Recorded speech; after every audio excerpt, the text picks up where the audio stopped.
Good afternoon, Good ma'am. afternoon, Good ma'am. afternoon, Good ma'am. afternoon. Good afternoon, ma'am. Good afternoon. Yes, beta. Good afternoon. Good afternoon, ma'am. Good afternoon. Yes, beta. Ready? Good afternoon.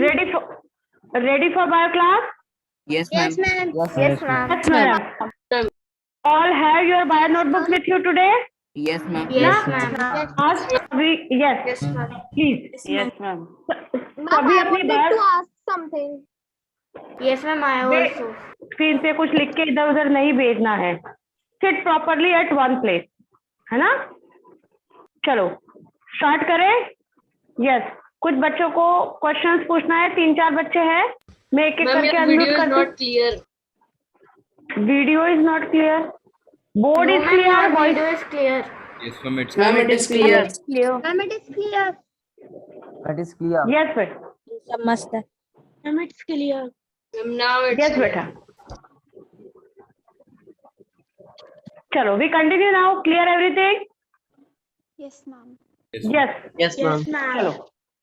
Yes. कितने बच्चों के raise hand है? Yes. You ask the question, beta. I am unmuting you.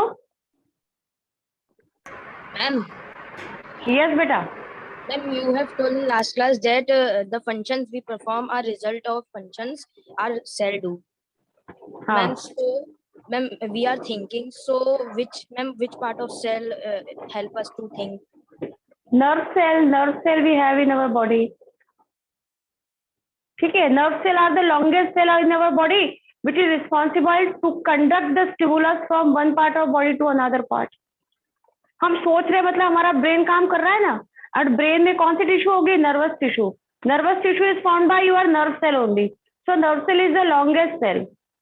Ma'am तो वो हमें think करने में भी हेल्प करता हाँ, तो ब्रेन का एक पर्टिकुलर पार्ट होता है which is responsible for memory, thinking, learning, emotion, इन सारी चीजों के लिए.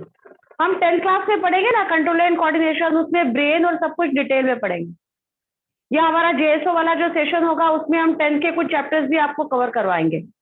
तो उस तब हम ये कंट्रोल एंड कोऑर्डिनेशन कंप्लीट पढ़ेंगे. ठीक है. यस. Next question.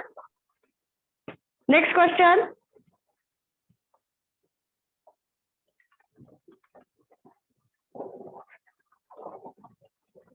यस बेटा.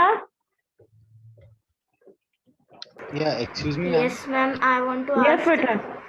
that yesterday you have sent a link on the WhatsApp group that homework link you have sent, and when we are opening the link, the quiz is coming. So we have to write the quiz questions in our fair notebook. हाँ, you can write the questions also. Very Because simple ma'am- questions I am giving you. Yes, ma'am. Because ma'am, it's written on it that write it in your fair copy. So we have to write the quiz questions. हाँ, लिख लो, कोई बात नहीं. Okay, ma'am. अभी तो you have sufficient time ना to write 10 question only I am giving you. So you can note it down. Yes, ma'am. ठीक है. Thank you. Yes, चलो we continue now today's lecture. Excuse me, ma'am. And last term. Yes बेटा. हाँ बोलो बेटा. Yeah, ma'am. Ma'am, as Yes, you sir. told that the first living cell was discovered by Leeuwenhoek. As his full name is A.B. Leeuwenhoek, and there's a Yes. doubt in his A. It is Anton, Antony, or Antonio? Antevon Leeuwenhoek. Antevon. And could you please हाँ. spell it? ANTOVON. Antevon Leeuwenhoek. आप सिर्फ Leeuwenhoek याद रखेंगे तो भी it is good. कुछ उसमें दिक्कत नहीं होगा. Okay, ma'am. ठीक है. Ma'am, and सिर्फ एंटेवॉन ऑप्शन में कभी भी सिर्फ एंटेवॉन नाम नहीं आएगा, पर ल्यूवेनहॉक जरूर आएगा. ठीक है. तो हमको वो ल्यूवेनहॉक को याद रखना है. okay, ma'am. ठीक है. Yes. Yes. Ma'am, and in the B part, there is one question: who expanded the cell theory and why? Who expanded the cell हाँ. theory? That is Rudolf Virchow. And यस. why? Rudolf वर्थ. Yes, because उसमें ये नहीं बताया था कि how cell is originate, how cell is developed. तो रुडोल्फ वर्चाउ ने सेल थ्योरी को मॉडिफाई किया था. वो मैं आज आपको पढ़ाऊंगी. रुडोल्फ वर्चाउ ने सेल थ्योरी को मॉडिफाई करके बताया था. उसमें नए स्टेटमेंट डाले थे, जेनेटिक बेसिस को इन्वॉल्व किया था. And he said that the new cell is form by the pre existing cell by means of cell division. मतलब जो नया सेल बनेगा वो पहले सेल के डिवीजन से बनेगा. और सेल के न्यूक्लियस के अंदर कुछ जेनेटिक मटेरियल प्रेजेंट होता है। ठीक है, ये कंसेप्ट देके उसने सेल थ्योरी को मॉडिफाई किया। Today I discuss the cell theory also. 4-5 point है वो हम पढ़ने वाले हैं आज। ठीक है, कंटिन्यू करें। No question now. Ma'am, Yes. ma'am, I wanted to ask the same thing, ma'am, about the homework that Yes. the PDF was given and the questions was given. So, ma'am, the PDF Yes. we don't have to write or have to write. PDF में आपको क्या वो तो पूरा module दिया हुआ है पूरा आपको पीडीएफ में ना, उसमें आप वो आपको नोट नहीं करना है, वो तो ऑलरेडी यू हैव इट, वो आप कभी भी देख सकते हो। जो मैंने बोर्ड पे लिखवा रही हूँ, लिख रही हूँ, जो आप क्लास में अटेंड कर रहे हैं, वो आप कॉपी में नोट करेंगे, because all these things are written in simple language. It become easy for you to learn the things. ठीक है, और अगर जो मैं क्विज वाले क्वेश्चंस आपको मिल रहे हैं 10 question after each lecture, that if you want to note it down in your notebook you can note it. ठीक है, या तो लेक्चर के उसके बाद ही जस्ट नोट करो, या कॉपी के पीछे की तरफ सारे क्विज क्वेश्चंस नोट करते जाओ और आगे ये पूरा कंटिन्यूएशन में नोट करते जाओ लेक्चर का। तो it is again good for you. तो सारा क्वेश्चन यार एक साइड कलेक्ट हो जाएगा क्विज का, लेक्चर 1 क्वेश्चन, लेक्चर 2 क्वेश्चन, अपने आप आपके पास सारा chapter lecture wise question collect होते जाएगा। Okay, ma'am. Thank you, कि ma'am. आप ऐसा Ma'am? Okay Ma'am? यस बेटा, Ma'am, Typology यस क्या यस होता है? क्या Typology. नहीं समझ आया, एक बार फिर बोलना। CYPTOLOG. Cytology, study of composition of the cell और its components of the cell. Cell की स्टडी को बोला जाता है साइटोलॉजी। मैंने उसमें मैंने ऑप्शन में कंफ्यूज किया प्लांट सेल, एनिमल सेल और कुछ और। आई थिंक इसका आंसर डी आंसर था, जहां तक मुझे याद आता है इसका आंसर डी था, है ना? D answer is correct. I think वहां पे आपको दिया था study of structure and composition of the cell, that we call the cytology. ठीक है, सेल बायोलॉजी भी हम उसे कहते हैं। ठीक है, चलो next. Anybody have question now? Yes, ma'am. Ma'am, I was asking Ask a that question. mitochondria जो word है उसको किसने नेम दिया था? माइटोकॉन्ड्रिया को अभी हम पढ़ेंगे, तब मैं बताऊंगी। मैं सारे सेल ऑर्गेनेल के जब बताऊंगी उसके साथ साथ उसकी डिस्कवरी किसने की है वो भी बताऊंगी, Okay, ma'am. क्योंकि मैं एक साथ सारे डिस्कवरी के नाम बताऊंगी तो आप बोर हो जाओगे, आपको नींद आ जाएगी। ठीक है, तो कल की तारीख में 4-5 इंपॉर्टेंट नाम अपन ने याद करे हैं। जैसे जैसे हम आगे बढ़ेंगे वैसे वैसे मैं साइंटिस्ट के नाम इंट्रोड्यूस करते जाऊंगी। ठीक है, yes anybody next? Yes, ma'am. I have a बेटा question. देखो हमारा लेक्चर का टाइम जा रहा है, बहुत इंपॉर्टेंट अगर क्वेश्चन है then you ask to me, है ना? और जिसका हो गया है वो रेज डाउन कर ले, हैंड डाउन कर ले, sorry. Ma'am, I just wanted to say something, not a question. That Yes. my Canvas Okay. account is not logging in, so I cannot be able to submit the homework for 1 day. अच्छा अच्छा, तो that you discuss with the Sumit sir बेटा। Okay, ma'am. Okay, yes next. Yes बेटा, hurry up. Yes, ma'am. In the quizzes we get who modified the cell theory. So there are Rudolf Virchow, Sheldon and Schwann proposed the cell theory and Rudolf Virchow modified the cell theory. अभी देखो थोड़ी देर पहले ये same question आया था, मैंने उसको पूरा एक्सप्लेन किया था, तो फिर आपके क्वेश्चन का आंसर वही आपको मिल गया था बेटा। मैम ऐसा नहीं है, सुनो सब पहले, ऐसा नहीं है कि एक क्वेश्चन पूछा है बाकी अपने काम में लगे हैं, वापस सेम क्वेश्चन ही रिपीट। हो सकता है आपके मन में जो क्वेश्चन हो वो किसी और ने पूछ लिया है तो आपका आंसर वही मिल जाएगा। ऐसा नहीं है कि सिर्फ आप अपने ही क्वेश्चन के आंसर को ध्यान से सुनेंगे। You listen all the questions whatever we are discussing in the class. हो सकता है 5 बच्चों का सेम क्वेश्चन हो, आंसर 5 को मिल जाएगा, 5 हाथ अपने आप नीचे हो जाएंगे बेटा, है ना? Listen carefully. Next question. Ma'am what is Yes. ATP? ATP, it is an energy currency. Adenosine triphosphate, ठीक है। एटीपी मतलब होता है, मैं यहाँ लिख दे रही हूँ आपको, ATP adenosine triphosphate. Board is clear? Yes, adenosine triphosphate. Adenine एक पेंटोज शुगर, ये देखो मैंने बताया, ये एडेनिन नाइट्रोजनस बेस, एडेनिन के साथ लगे होते हैं 3 फॉस्फेट के मॉलिक्यूल, दिख रहा है 3 पी बनाया मैंने, ये 3 फॉस्फेट के मॉलिक्यूल के बीच में प्रेजेंट होता है ऐसा हाई एनर्जी बॉन्ड। तो energy is store in this high energy bond, है ना। इसको मैंने क्या लिखा है, इट बिकम एटीपी। अब suppose our body requires some energy, that bond become broken down, ये बॉन्ड टूट गया, अब इस ए के साथ ये 2 पी जुड़े हुए रह गए ना, और 1 पी अलग से निकल गया है। So now we say that here our ADP is form, T for tri, D for di, 2 P रह गए ना, 1 पी अलग निकल गया। Again suppose we require some energy, we just break that bond again, and now we have only A के साथ 1 ही P रह गया, 1 पी और निकल गया। Now it become your AMP, M for monophosphate. आ रहा है समझ में? उसके बाद ये A और P जो है ये साइटोप्लाज्म में वापस अलग अलग हो जाते हैं। Suppose in our body energy is formed, energy बनना शुरू हुआ है, तो पहले A और P जुड़ेंगे, फिर एक और P जुड़ेगा, फिर ये मोनोफॉस्फेट बना पहले, then that diphosphate is form, then that triphosphate is form. तो एनर्जी जब बनेगा तो एटीपी का मॉलिक्यूल बनेगा सेल में, और जब एनर्जी मुझे जरूरत होगी, when we utilise the energy, at that time the ATP become broken down. ATP टूट के एडीपी बना, देन एएमपी बना, और बाद में ये फिर से अलग अलग हो गया। So all these things occur in the cytoplasm only, ठीक है।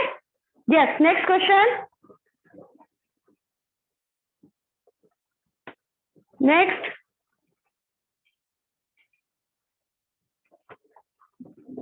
Utkarsh, unmute yourself. Ma'am, can you Yes. explain again why cell is called structural and functional unit of life? हाय, चलो ठीक है। Cell is called structural and functional unit of life. मैंने देखा था the levels of organization. Everybody know? Levels of organization. क्या देखा था? Levels of organisation हमने देखा था।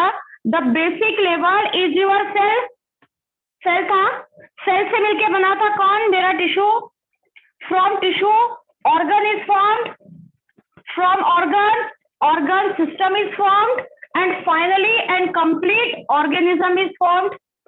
That part is clear, है ना। सेल से टिश्यू, टिश्यू से ऑर्गन, ऑर्गन से ऑर्गन सिस्टम, फिर एक ऑर्गेनिज्म बना था, है ना। मतलब ये कंप्लीट ऑर्गेनिज्म को बेसिक देखूंगी तो basically it is form by cell only, right. दूसरा मैंने बोला the all the structures present in that organism, all these are basically form by cell only. मैं एक ऑर्गेनिज्म हूं, मेरे ऑर्गेनिज्म के अंदर जितने भी पार्ट्स प्रेजेंट हैं, all the parts are basically formed by cell. All structures present in my body, present in the body of an organism is formed by cell only. ठीक है, तो मैंने बोला बेसिक स्ट्रक्चरल यूनिट। फंक्शन के लिए मैंने आपको बताया था function perform by an individual is the result of function perform by their cell. मैं जो काम कर रही हूँ वास्तव में मैं नहीं करूंगी, मेरे अंदर जो सेल है वो काम को करेगा, ठीक है। तब मैं उस काम को एक्सप्रेस कर पाऊंगी, क्योंकि बॉडी का हर एक पार्ट सेल से मिलके बना है, हर एक पार्ट का अपना अलग काम है, तो उस हर एक काम के लिए मेरा सेल रिस्पॉन्सिबल होगा किसी न किसी तरीके से। And we have variety of cells in our body, है ना। जब हम टिश्यू चैप्टर पढ़ेंगे हम बहुत सारे वैरायटी के सेल्स उसके अंदर देखेंगे, ठीक है। Next question. Ma'am, I wanted to ask, ma'am, there is a question, ma'am, in that ma'am quiz you have given us, ma'am. Yes. What is the exception of cell theory? So, ma'am, what will be, ma'am, the answer of this? Like, ma'am, Virus is the exception of cell theory, ma'am, because we all ma'am, know that virus is the connecting link between living and non living organism, है ना, ये आपको पता है। और virus वो cell theory के जो पॉइंट्स अभी मैं आपको बताऊंगी उसमें हमको समझ में आएगा कि वायरस वैसे कुछ भी कैरेक्टर को एक्सप्रेस नहीं कर रहा है, इसलिए virus is the exception of cell theory. ठीक है, यस, नेक्स्ट।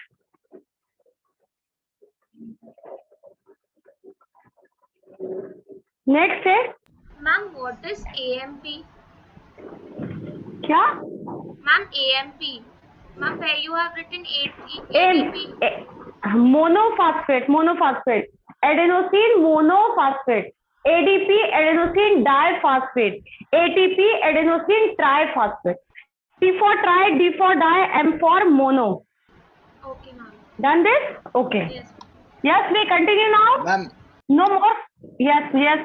Hurry up, फटाफट ma'am, पूछो। please explain the science which you have used in the in making these like straight line height. That is, हाँ, we show the high energy bond in that way only. मैं simple line नहीं बता रही हूँ, मैं उसमें एक और कर्व दिखा रही हूँ which indicate the presence of high energy bond.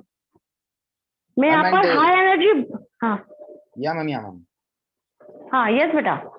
Ma'am, and there is a cut also of that straight line and a curved line. You have made a cut too. नहीं, we cut that, we just want to show the breakdown of that particular high energy bond. ये bond है, इसको मुझे तोड़ना है तो मैं एक लाइन बना के कटता हुआ ही दिखाऊंगी ना बेटा। Okay, मैंने ma'am. जो कट लगाया है only to show the breakdown of that particular bond. Okay, ma'am. Right? Yes, Okay. yes. Anybody next?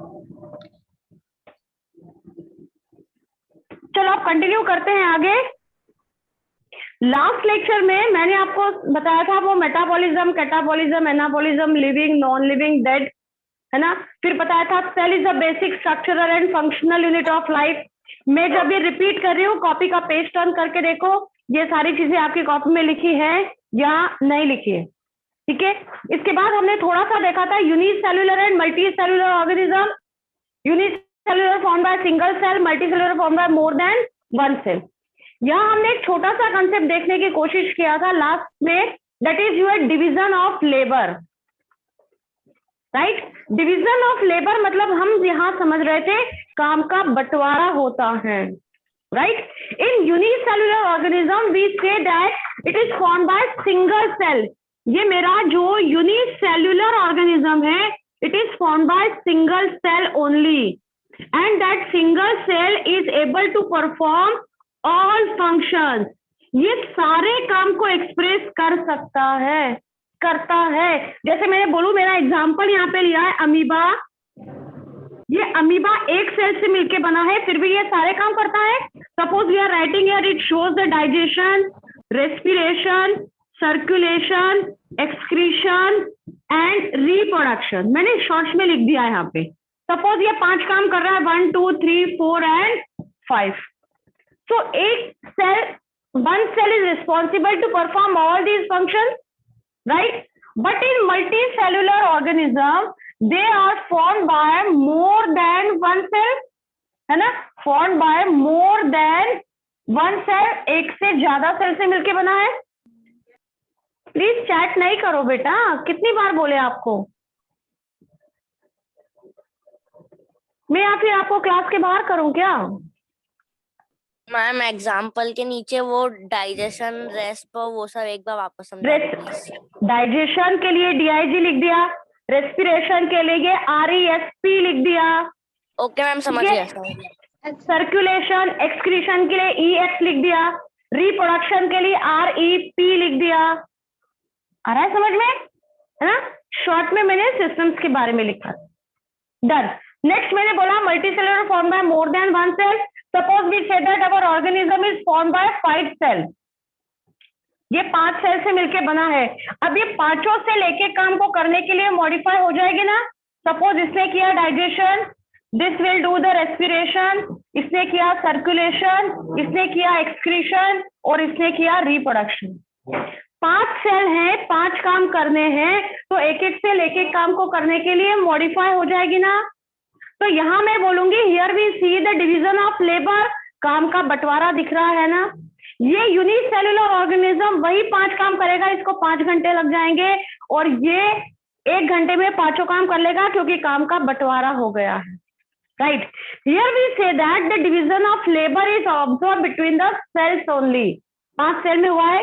Now suppose we say that our organism is formed by 50 cell. अगर 50 cell से मिलके बना है तो मैं बोलूंगी कि 10-10 सेल के 5 ग्रुप बन गए हैं और वो 5 ग्रुप एक एक काम को करने के लिए रिस्पॉन्सिबल हो गए हैं। समझ पा रहे हो? अब ये 10 सेल का जो ग्रुप बन गया है, that group of cells modified to perform a specific function is called tissue. अब मैं बोल सकती हूँ ना कि ये 5 तरीके के टिश्यू बन गए हैं जो अलग अलग काम को करने के लिए रिस्पॉन्सिबल होंगे, ठीक है। अब वैसे ही मैंने बोला अगर मेरा ऑर्गेनिज्म 500 सेल से मिलके बना है तो ये 100 सेल के ग्रुप बन गए ना, और 100 सेल के जब 5 ग्रुप बनेंगे तो 100 के अंदर 10-10 सेल के 10 ग्रुप हो गए ना। समझ पा रहे हो क्या बोलना चाह रही हूँ मैं? सिर्फ कहने का मतलब ये है कि अब ये अलग अलग 10-10 सेल के टिश्यू मिलकर के ये 100 सेल वाला एक ऑर्गन का फॉर्मेशन हो गया है। मतलब division of labour in multi cellular organism we see the division of labour, it may be between cells, between tissue और बिटवीन ऑर्गन ऑल्सो। कशिश,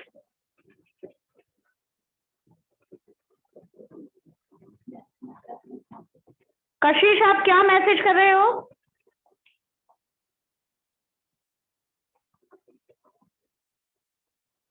कशिश नहीं पढ़ना है तो leave the class, hurry up. I don't want this again and again in my class.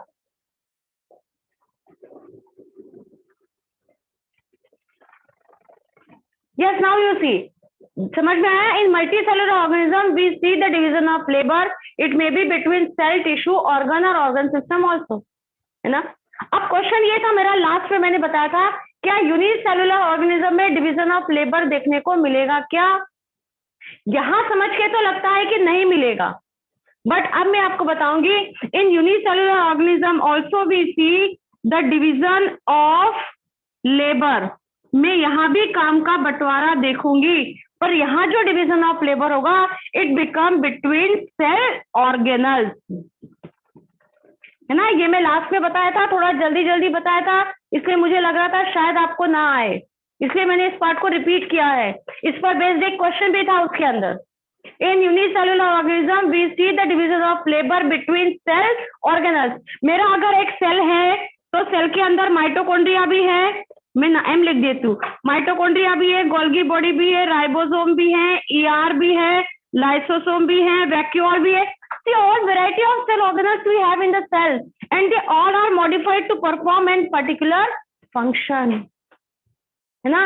तो यहाँ भी काम का बंटवारा होता है, बट वो अलग अलग सेल ऑर्गेनल्स के बीच में होता है, right. Now you all are getting the division of labour concept, ठीक है।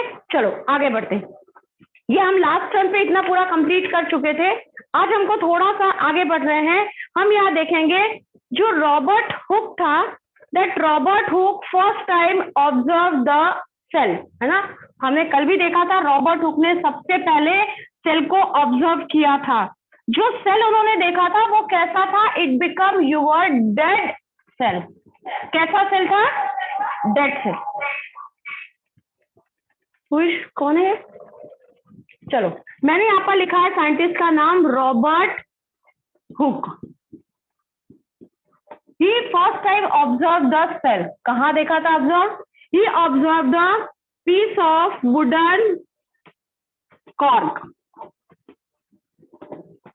Wooden cork, है ना।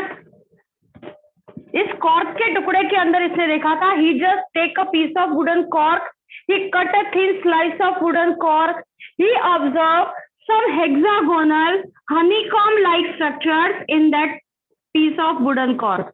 इस वुडन कॉर्क लकड़ी के टुकड़े में जो उन्हें काट के देखा था उसमें कुछ ऐसी हेक्सागोनल स्ट्रक्चर दिखी थी। He finds certain compartments in that particular section and centrally एक छोटा सा डॉट लाइक स्ट्रक्चर था जिसको बाद में जाके न्यूक्लियस बोला गया था, रॉबर्ट ब्राउन ने देखा था, राइट। बट इनिशियली इसको ये जो कंपार्टमेंट हेक्सागोनल देखने को मिले, सबसे पहले इसने इसको नाम दिया था cellular compartment, what he observe, but finally इसने इसको नाम दे दिया था सेल। इनकी एक बुक थी, शायद मैंने कल नाम नहीं लिखवाया है, Micrographia. He wrote one book that is Micrographia. In that book he describe all these things. ठीक है, तो ये माइक्रोग्राफिया बुक के ऊपर क्वेश्चन आता है ना। तो रॉबर्ट हुक ने अपना सारा जो भी वर्क था, जैसे सेल को डिस्कवर किया, स्टडी किया, वो सारा कुछ अपनी बुक माइक्रोग्राफिया के अंदर उनने एक्सप्लेन किया था। ठीक है, इसके बाद हमको प्रपोज किया था सेल थ्योरी। सेल थ्योरी क्या बोल रहा था? Cell theory is propose by Schleiden and Schwann. ठीक है, Schleiden and Schwann propose the cell theory. Cell theory क्या बोल रही थी, क्या पोस्टुलेट थे सेल थ्योरी के? वैसे आपने 8th क्लास में पढ़ा है सेल थ्योरी को, है ना। किसने प्रपोज किया था? शिल्डन एंड श्वान। शिल्डन and Schwann propose the cell theory. इनके हिसाब से इन्होंने बोला था सेल इज, पहले तो बोला था all living organism are form by cell. जितने भी लिविंग ऑर्गेनिज्म होंगे वो सभी सेल से मिलके बनेंगे। ठीक है, पहला point. Next he say that cell is, जो डेफिनेशन हमने याद करी थी, cell is basic structural and functional unit of life. Functional unit of life. ये पॉइंट भी सभी को पता है। ये पहले 2 पॉइंट हमारे सेल थ्योरी में थे, है ना। इसलिए हम एक और पॉइंट लिखते हैं, cell is a mass of, साथ साथ कॉपी में हाथ चल रहा है बेटा, मेरा हाथ बोर्ड पे चल रहा है, आपका हाथ कॉपी में चलना चाहिए। 3 नंबर का क्वेश्चन आता है, who propose the cell theory, what are its postulate, है ना। सेल थ्योरी क्या बोलती है?